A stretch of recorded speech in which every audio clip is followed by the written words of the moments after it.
여러분, 이 시편 이제 8편은 하나님이 이 세상을 창조하신 이야기고, 그리고 인간이 얼마나 이 창조의 세계 속에 얼마나 존귀한 자인지를 말해주는 내용입니다. 그리고 인간은 이 창조한 세상을 다스리고 통치하는 어떤 그러한 권세를 가진 존귀한 자라는 거예요.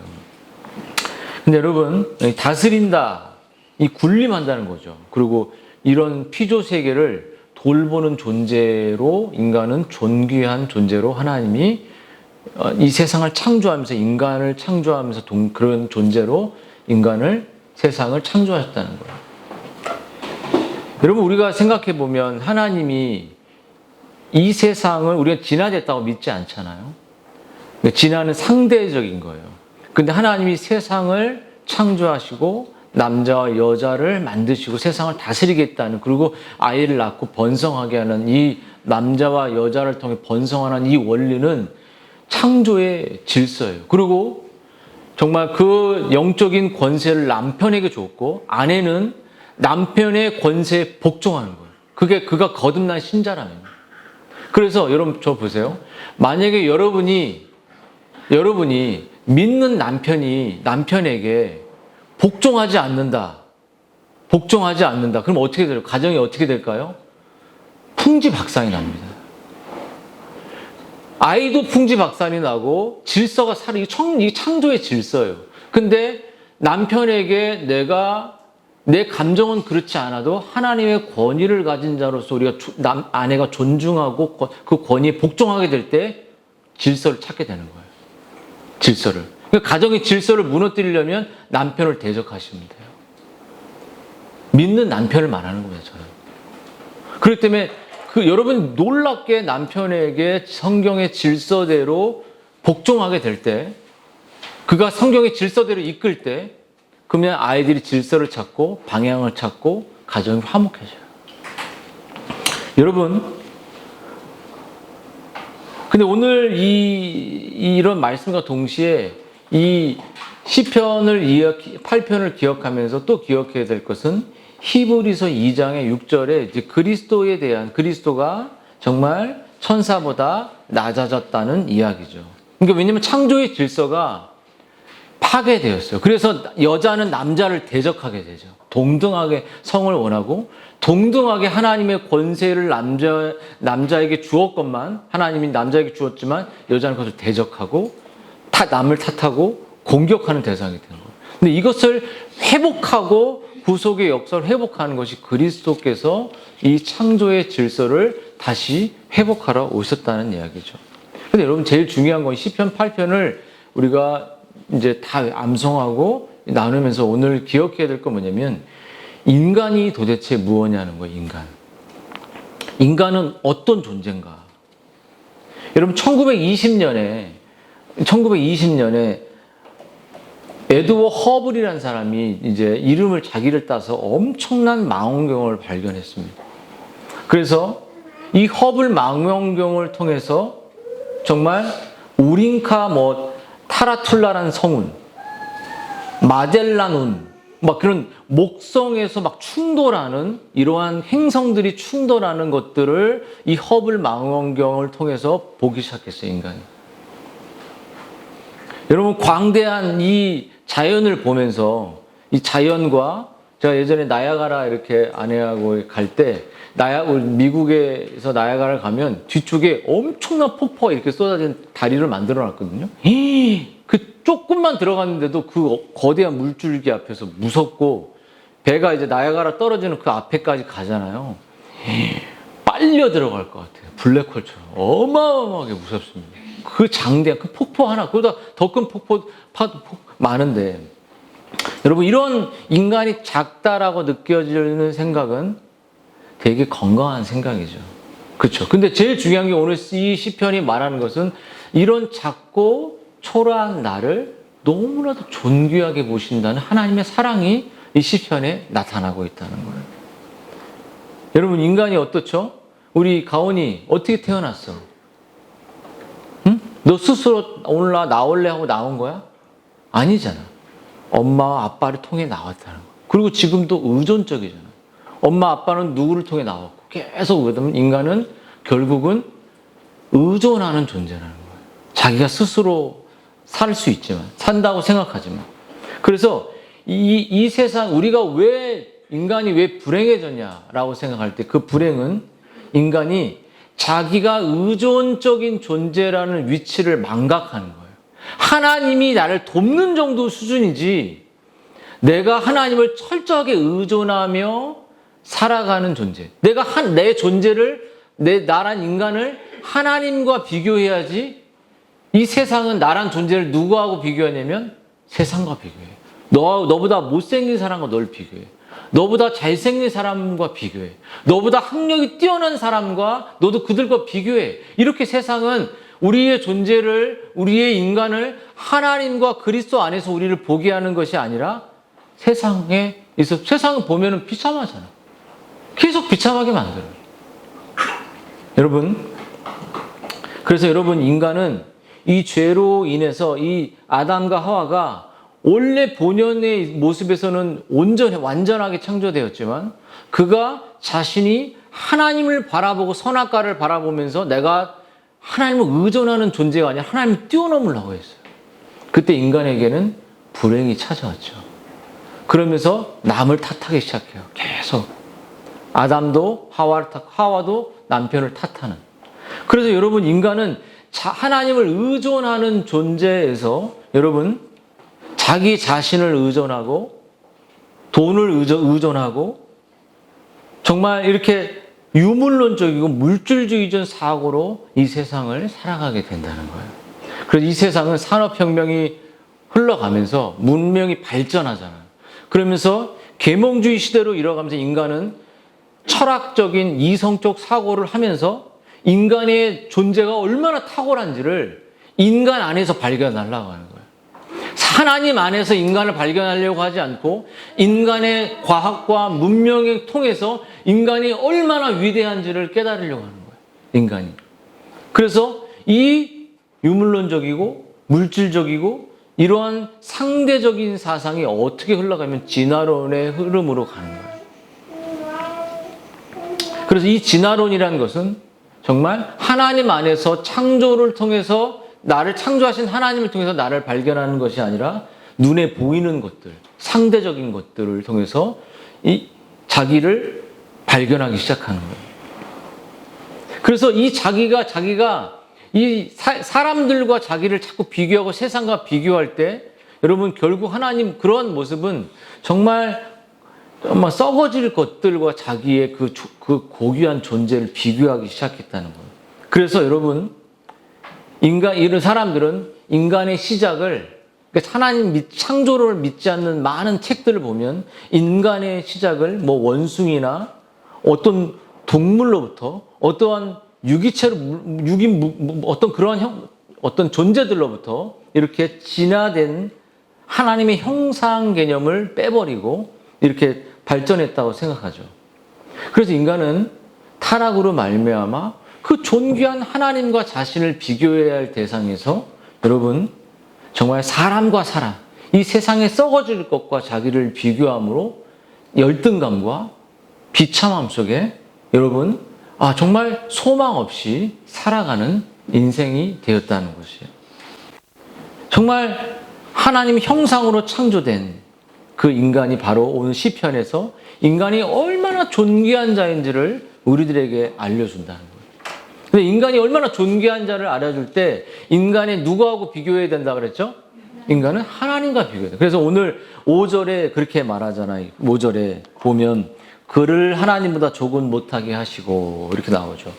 여러분 여기서 그를 하나님과 못하게 하시고라는 이 말씀에서 여러분 하나님으로 번역된 히브리 이 단어는 엘로힘은 다양한 용어를 가지고 있습니다. 때때로 천사와 같은 신적인 이 존재로 이 사용이 되는데요.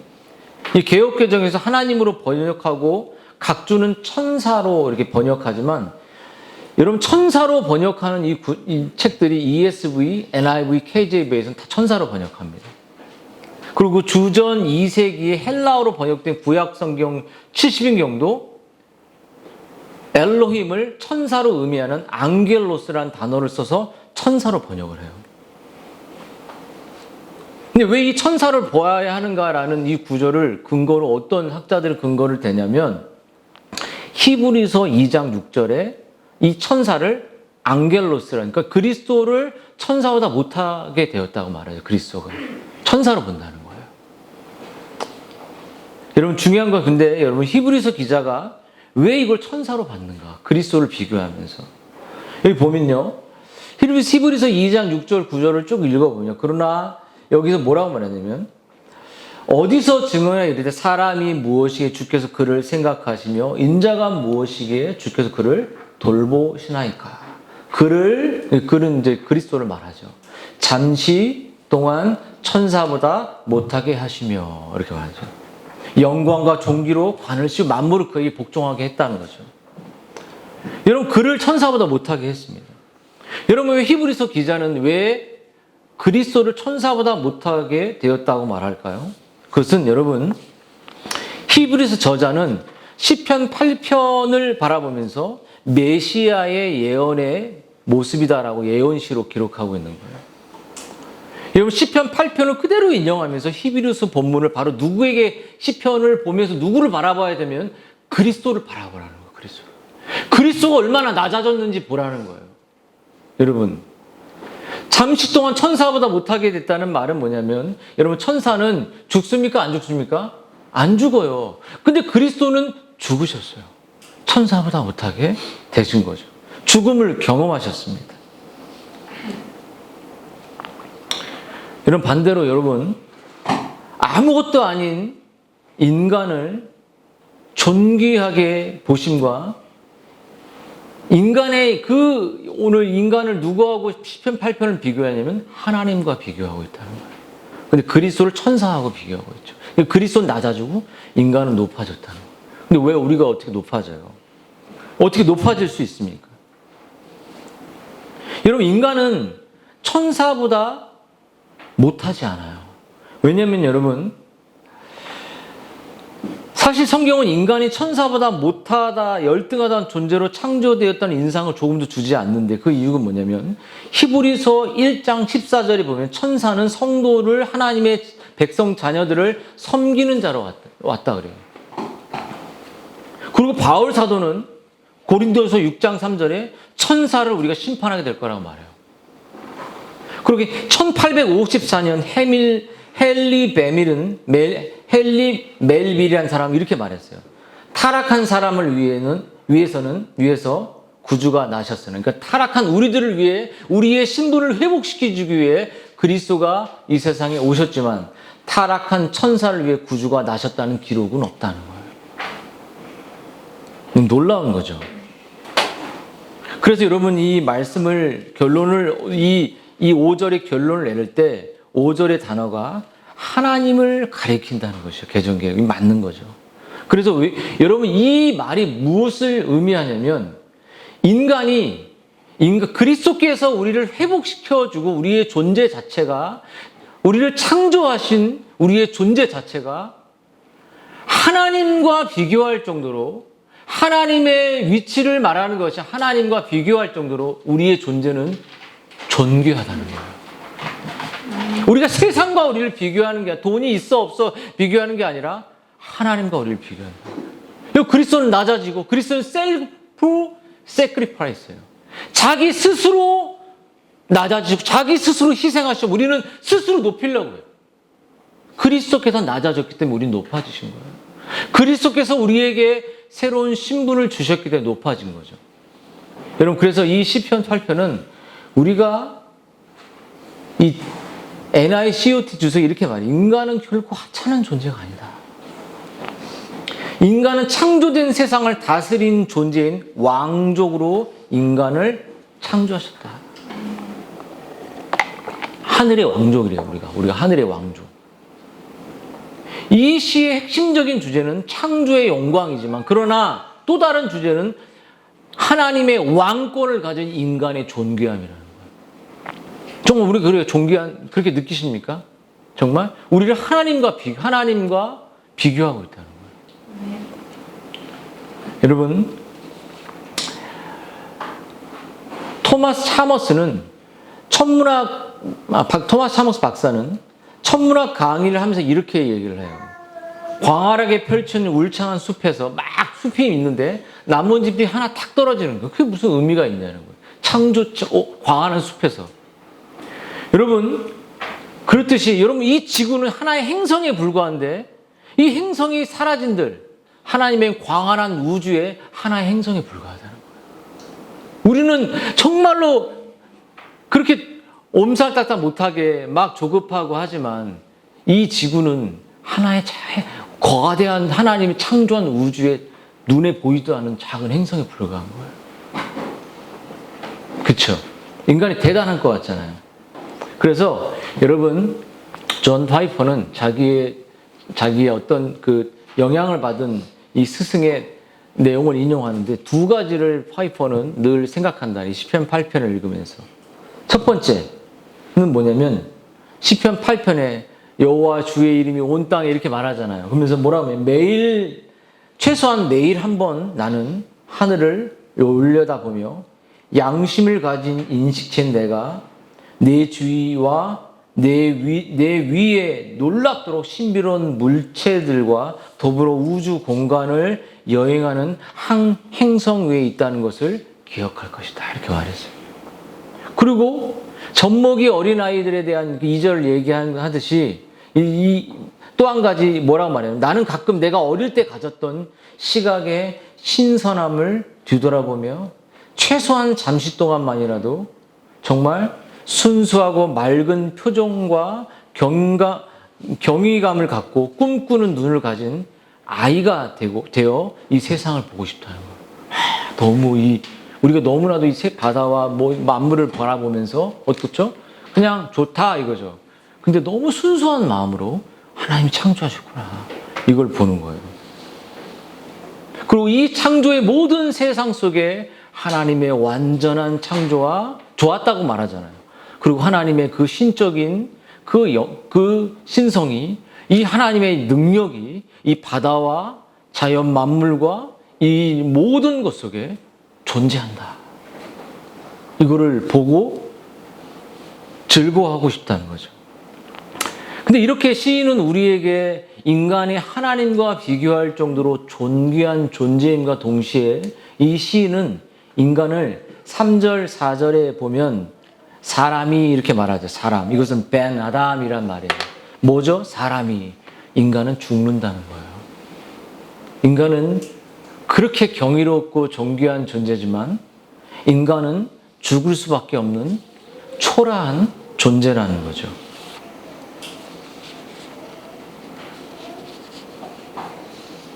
여러분, 사람에게 정말 이렇게 죽을 수밖에 없는 연약한 존재라는 이 연약함을 다윗이 깨닫고 있다는 거예요. 그래서 인간에게 두 가지 인식이 존재해야 돼요. 내가 하나님과 비교할 정도로 존귀한 자다.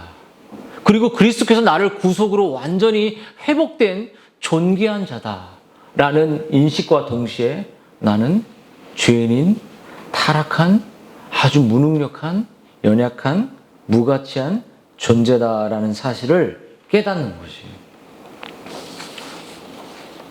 여러분, 인간이 이 두 가지 사실을 알지 못할 때 내가 정말 하나님 앞에 하나님과 나를 비교하며 세상과 나를 비교하면 비참한 게 아니라 하나님 안에서 내가 존귀하지만 내가 정말 또 하나님 안에서 깨달아야 될 건 하나님 나를 도와주시지 않고 그리스도께 나를 이끌지 않은 나는 아주 무가치한 인생이라는 사실을 깨닫는 거죠. 근데 인간이 이 두 가지 진리를 알지 못할 때 내가 존귀한 자고 내가 정말 아주 약한 자라는 사실을 깨닫지 못할 때 인간은 어떻게 되죠? 여러분, 교만하게 됩니다. 교만하게 돼요. 한낱 미문에 불과한 자신에게 창조주 하나님께서 베풀어진 영광과 존귀를 안다면, 여러분, 자신이 만물을 다스리게 하신 그 지위를 안다면 인간이 영광스럽고 존귀하지만 한낱 자기가 죽을 수밖에 없는 존재라는 사실을 깨닫지 못할 때 주전 605년에 정말 느부갓네살 왕처럼 교만해지는. 느부갓네살은 얼마나 타락했냐면 다니엘서 4장 30절 이렇게 말해요. 나 왕이 말하여 이르되. 너무나도 이제 바벨론이 광대했으니까요. 여러분, 이 큰 바벨론은 내가 능력과 권세로 건설하여 나의 도성으로 삼고 이것으로 내 위엄의 영광을 나타낸 것이 아니냐. 물론 페르시아에게 먹히기 전까지 그가 천하로 모든 나라를 통치하는 이 사람, 이 교만했던 자신의 종기와 자신의 비천함을 깨닫지 못하는 인생의 결과는 누구를 보자? 자기를 보는 거예요. 내가 위대하다는 거예요. 내가 정말 탁월하다는 거예요. 내가 부유하다는 것이요. 내가 강하다는 거예요. 근데 하나님이 이런 사람들 어떻게 될까요? 짐승으로 만들어버렸어요. 이 왕을 끄집어내서 짐승의 풀을 먹고 짐승에서 자고 눕는 그런 비참한 인생이 되었어요. 그가 그 교만을 깨닫기 전, 회개하기 전까지 그의 인생을 짐승처럼 만들어버려요. 여러분, 우리 느부갓네살 왕 같은 사람들을 통해 교만한 인생의 끝을 통해 여러분, 우린 지혜를 배울 수 있습니다. 여러분 어떻죠? 짐승이 어떻습니까? 짐승, 우리 짐승 키우지 않습니까? 짐승 키우죠. 짐승은 내가 제일 버르장머리 없는 게 먹을 거 이렇게 쭉 짜주다가 추루 같은 거 딱 먹잖아요? 고개를 팍 돌려서 가요. 이렇게 고양이들은 그렇게 버릇이 없어요. 짐승은 부모가 힘들다고 말해도 이해 못해. 너 이해해? 엄마 힘든다는 거 이해해? 이해해 못해. 엄마가 얼마나 힘들게 밥 차리고 이해해 못해. 못하지? 그럼 짐승이야. 엄마가 정말 자기도 피곤한데 숙제를 봐주는 거 고마운 게 없어. 짜증나. 짐승이야. 짐승의 특징은 본능밖에 없는 거. 배고플 때 밥 줘. 니네들이 다 그렇게 하잖아. 뭐 줘? 옷 사줘. 신발 사줘. 아빠 너무 고생하셨어요. 수고하셨어요. 이 말 없잖아. 그러니까 짐승이라는 거야. 짐승의 본능만 갖추고 있는 도덕성만 있는 거죠. 아닌가요? 여러분, 짐승은 이러한 상태에 있는 사람들은 뭐냐면 점점 자기 중심밖에 모르고 자기 본성에 밖에 모른다는 거죠. 이게 아담의 후손들이 가진 자기 중심성의 특징들이에요. 여러분, 우리가 어떻게 높은 위치에 하늘의 보좌에 앉혀 있는 존재가 되었습니까? 여러분, 어떻게 되었죠? 다시 말하면 봐봐. 시온이, 가온이, 가이도 봐봐. 은율이도 너희들이 입고 있는 입과 신발과 옷과 너희들이 누리는 학원비와 너희들이 누리는 모든 것이 너희 스스로에 나온 것이 아무것도 없어. 봐봐. 김시온, 고마워하니? 고마워, 안 고마워? 똑바로 얘기해. 고마워, 감사해, 안 감사해? 엄마를 쳐다봐. 날 봐. 고개 들어. 감사해, 안 감사해? 감사하지. 그럼 짐승에서 벗어난 거야. 이제, 인텔리하게 된 거죠. 근데 여러분, 우리가 이렇게 높은 왕의 위치에 차지하게 된 것은 누가 낮아져? 누가 세크리파이스 한 거죠? 예수님. 부모가 죽었기 때문에 여러분이 살아나는 거예요. 내 자아가 무너졌기 때문에 정말 다른 삶을 사는 거죠. 우리가 막 싸우고 할 때 자아를 드러내는 것처럼 여러분, 타락의 결과는 자기 중심을 드러내고 타락의 결과는 자기 본성을 드러내고 타락의 결과는 자기를 드러내고 그리스도는 자기를 부인했어요. 셀프 디나이 하신 거죠. 자기를 희생했습니다. 자기의 겸손했습니다. 그럼 어떻죠? 우리는 자기 거 내가 이렇게 했는데 내가 했는데 싸울 때 다 그렇게 싸우지. 맞지? 자기가 내가 돈 벌어서 내가 하나님이 다 주신 환경들이 있는데 여러분, 그래서 여러분 히브리서 2장 6절 10절에 사람이 무엇이기에 그를 생각하시며 인자가 무엇 돌보시나이까 그를 잠시 천사보다 못하게 하시며 영광과 존귀로 관을 씌우고 그 이야기를 했던 거 뭐냐면 예수님이 우리를 위해서 낮아지셨고 예수님이 천사보다 못하게 되셨고 예수님이 자기를 위해서 죽어주셨고 피 흘려주셨고 자기를 부인하셨고 자기의 몸을 찢기셨기 때문에 우리가 존귀하게 된 거예요. 우리는 존귀할 근거가 없다는 거예요. 그래서 이 창세기 시편의 8편은 바로 그리스도를 보여주고 있는 거예요. 그리스도께서 어떻게 낮아지셨는지, 그리고 우리를 어떻게 존귀하게 하셨는지를. 그냥 마냥 존귀해. 당신은 사랑받기 위해 태어난 이런 찬양은 근본적인 이 본질을 깨닫지 못하고 부르는 거는 그냥 아무런 힘이 없는 거예요. 여러분 하나님이 우리가 어떨 때 우리를 존귀하게 그리스도께서 십자가에 죽으셨습니까? 하나님께서 우리가 반역하고 하나님을 대적하고 하나님 없이 본성적으로 이거 줘, 이거 해줘, 감사도 없는 우리들을 향해서 여러분 이럴 때 하나님이 우리를 자기를 비워 종의 형체를 갖고 정말 사람들과 같이 되셨고 자기를 낮추시고 죽기까지 십자가에 복종하신 거예요. 그래서 우리가 존귀하게 된 거예요. 그래서 여러분 부모님이 고생했기 때문에 적어도 비교할 수는 없지만 너희들이 부모님의 눈물과 자기의 희생과 잠 못 잠과 그 수많은 그 여정의 지방과 고난과 이 역경을 통해서 너희들이 입을 수 있는 거, 너희들이 마트 가서 사 먹을 수 있는 거 다 하나님 주신 것들이고 부모를 통해 얻은 것들이고.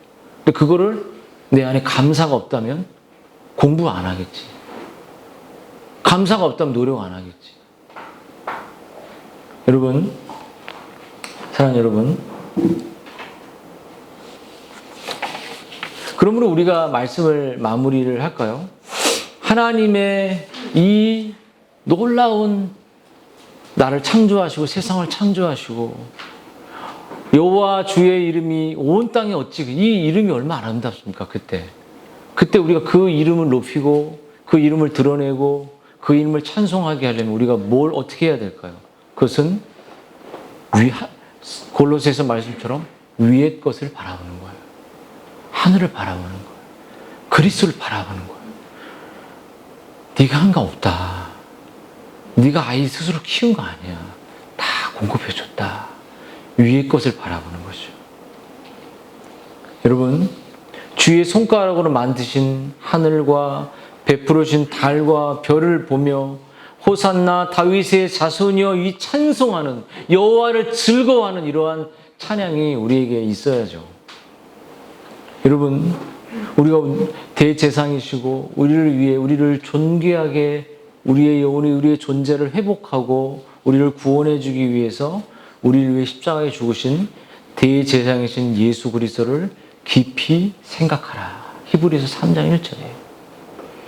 여러분, 정말 우리가 하나님 내 영혼을 소생시켜 주시고 내 마음을 회복시켜 주셔서 내가 나를 향하여 자신을 스스로 낮추시고 자신을 낮추는 것을 넘어 자신을 희생하셔서 몸을 찢기시고 죽으신 그리스도를 본받아 내가 낮아지게 하시고 내가 자기 부인하게 하시고 나를 정말 깎여서 가정과 교회를 세우는데 내가 사용될 수 있도록 나를 불쌍히 여겨주십시오.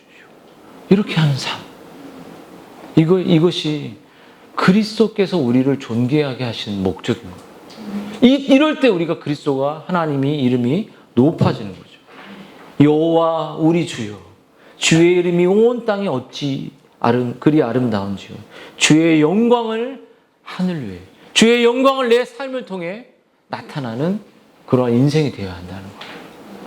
아멘. 우리 같이 한번 기도합시다.